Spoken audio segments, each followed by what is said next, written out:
Ребе като жена, да, Содорана е. Обаче удра като мъж.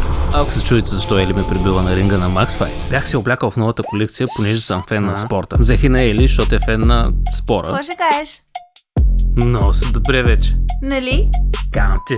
Обаче... Как така вече? Тя някои неща ги приема доста навътре. Ели, според теб, кои са слабите му страни? Спалнята е много слаб. Нали нямаше да говорим за това? То не е голям проблем. Драги зрители, ако не сте разбрали, това означава, че дедейшина има малка... Фейсофа не беше толкова интересен, а пък на Кантара просто бях задържал малко вода, но всеки се случва. Затова минаваме директно на двубоя. Barbie girl in a Barbie world.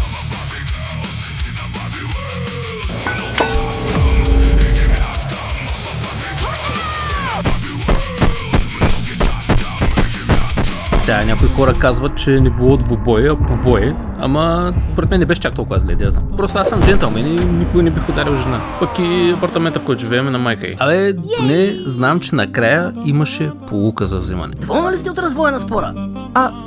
То за какво беше спора?